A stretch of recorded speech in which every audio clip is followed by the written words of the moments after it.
Hi everybody, my name is Lelee from the R&B group SWV. Taj and Coke, well, I don't know, they went to go drink a Coke or something, but I'm sitting here chilling with Miss Drama on Miss Drama TV. It don't get no better than this. Okay. I used to think I would never find one who would know how to love me. Boy, this is something. It's your one and only drama queen, of course, this lovely lady right here.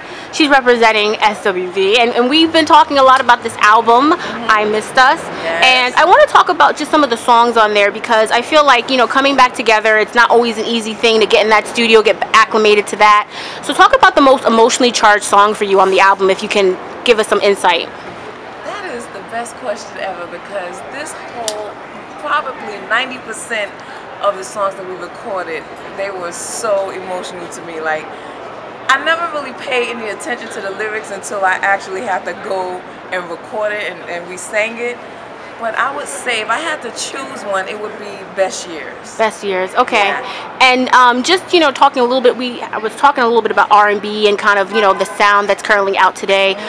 You know, and the fact that some people are critiquing a lot of the R&B artists that are out now because they feel that they're more marketable than actually have that voice. Talk about that voice that, you know, you grew up on, and how has it changed for you? Do you think that artists are less focused on that, or do you think it's about the same?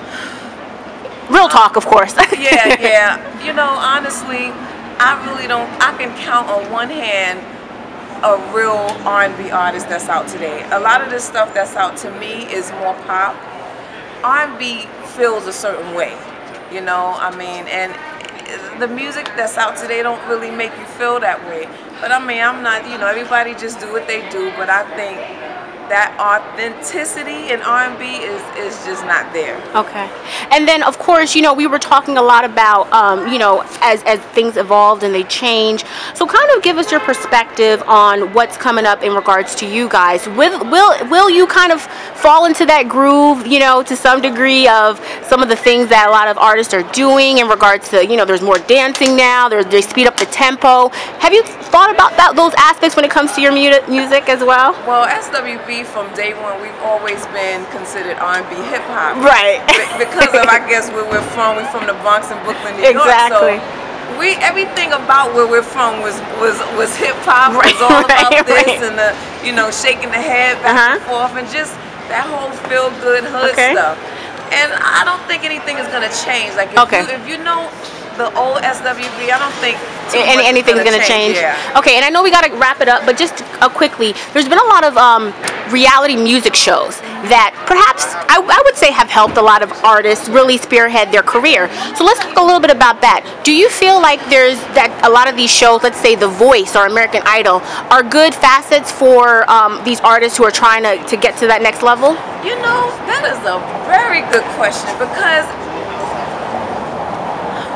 I was just having this conversation with a friend of mine, and sometimes it just seems like it can be a curse, because everyone get excited about the whole competition thing, but after the competition is over, no one supports the artist. Right. So I don't get that. Like, that hasn't really registered to me yet, but I mean, it helps. I mean, it gives you great exposure.